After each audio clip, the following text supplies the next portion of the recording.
Cerita horor kali ini saya alami sewaktu saya bekerja di sebuah puskesmas, tepatnya di bagian IGD alias instalasi gawat darurat.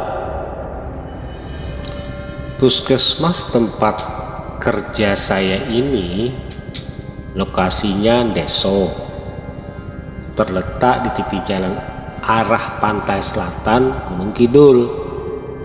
Nah, suatu ketika saya dapat giliran jaga shift malam. Malam itu saya bertugas berdua.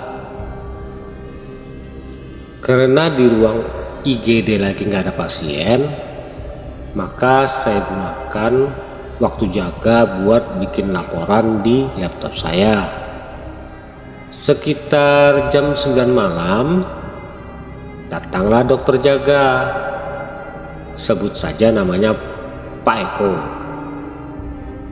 Biar gak bosan, kami bertiga ngobrol-ngobrol sambil nonton TV. Sekitar jam 10 malam datang rombongan bapak-bapak membawa seorang wanita berumur sekitar 25 tahun yang terluka dan susah diajak bicara. Dari keterangan rombongan bapak-bapak tadi, mereka menemukan mbak yang terluka tersebut jatuh dari sepeda motor di pinggir hutan. Kemudian setelah mendapatkan pertolongan pertama dari Dr. Eko, akhirnya si mbak pun bisa diajak komunikasi. Dan ternyata dia bekerja sebagai perawat di salah satu rumah sakit swasta di Gunung Kidul. Setelah dilakukan pemeriksaan, ternyata terdapat luka yang cukup dalam di persendian kakinya. Napasnya sesak, serta terlihat masih trauma dengan kejadian yang baru dialaminya. Dengan berbagai pertimbangan, akhirnya Dr. Eko merujuk si mbak untuk dibawa ke rumah sakit tempat dia bekerja. Karena keterbatasan karyawan, saya pun merangkap sebagai supir ambulan. Saya lalu mempersiapkan mobil untuk mengantar si mbak ke rumah sakit. Dan waktu itu jam sudah menunjukkan pukul 11 malam. Akhirnya Dr. Eko ikut menemani.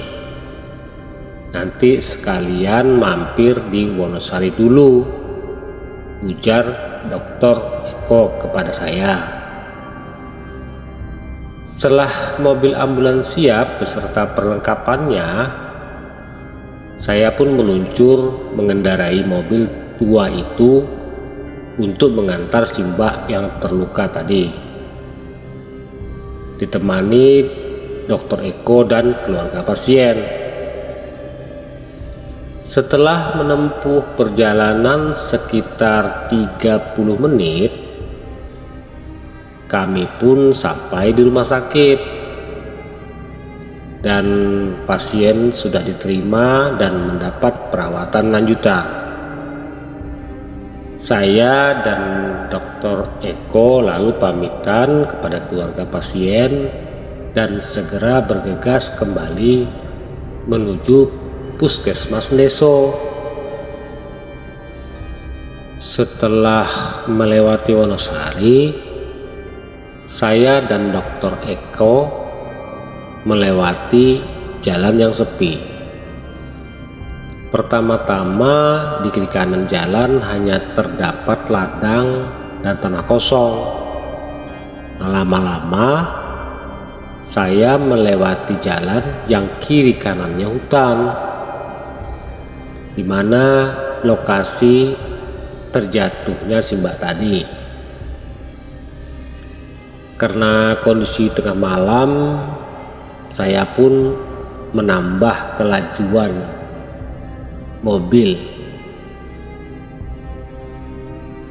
agar suasana tidak senyap.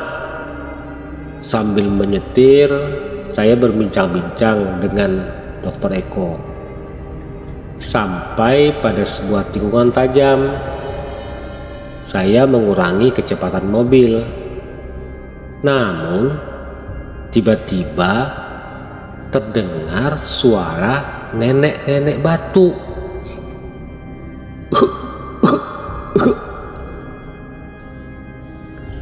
Kami berdua pun berhenti ngobrol dan coba fokus dengan pendengaran. Lalu suara nenek-nenek batu itu terdengar lagi.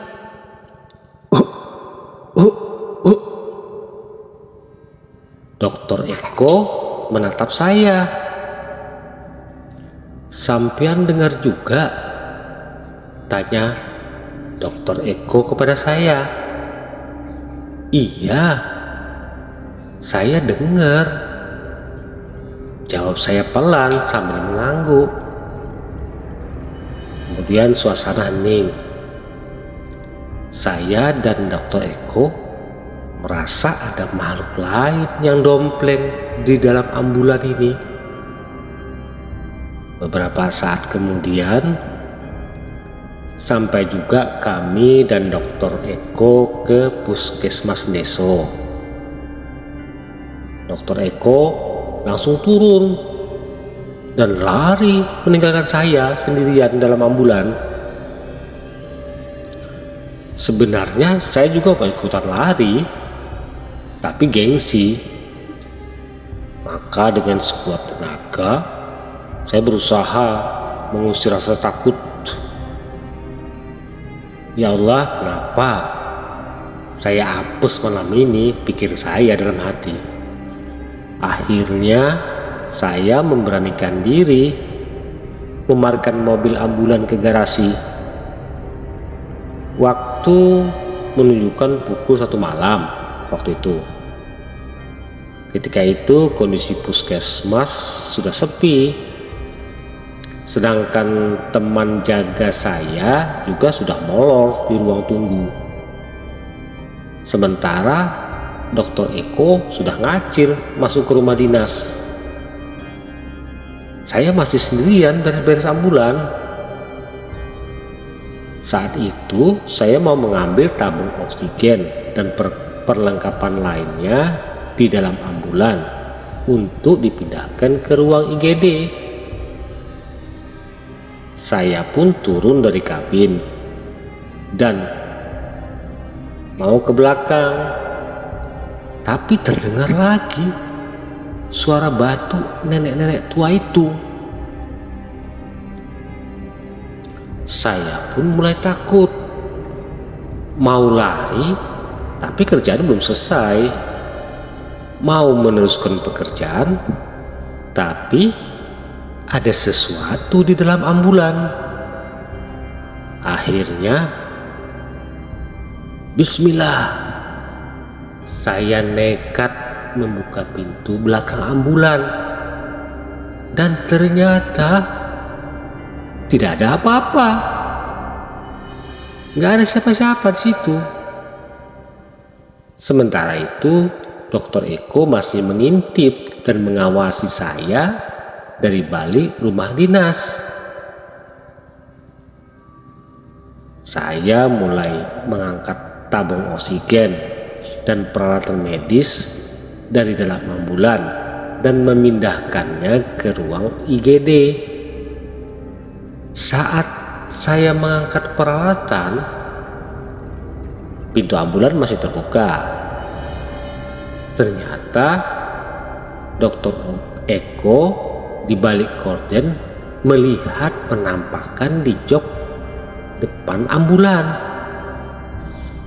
Nah, setelah selesai menaruh peralatan, saya kembali ke ambulan bermaksud menutup pintu belakang mobil. Sebenarnya saya takut, tapi masa ambulan dibiarkan pintunya terbuka? Dengan perasaan ngeri-ngeri gimana gitu, saya pun kembali ke ambulan. Saya berusaha memalingkan pandangan agar tidak melihat kabin ambulan. Handle pintu mobil sudah kepegang nih. Dan saat separuh terdengar lagi suara batuk nenek-nenek itu.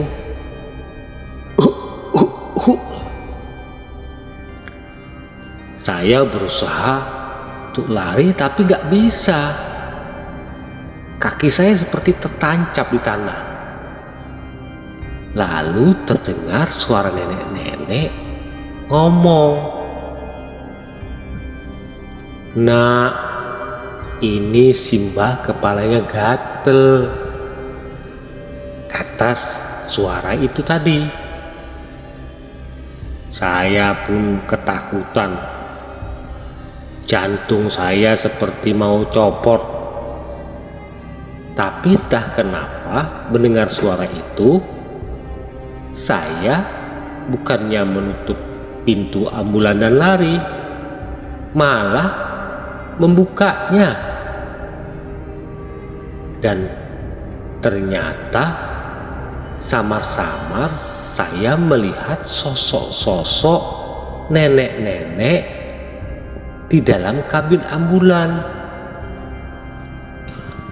Dan tak kenapa antara sadar dengan tidak, tiba-tiba mulut saya nanya, "Mbah, apanya yang gatel?" tanya saya. Kemudian nenek itu menyodorkan sesuatu ke depan saya. Tangan nenek itu terlihat seperti tengkorak berwarna hitam. Dan sesuatu yang disodorkannya itu ternyata sebuah kepala.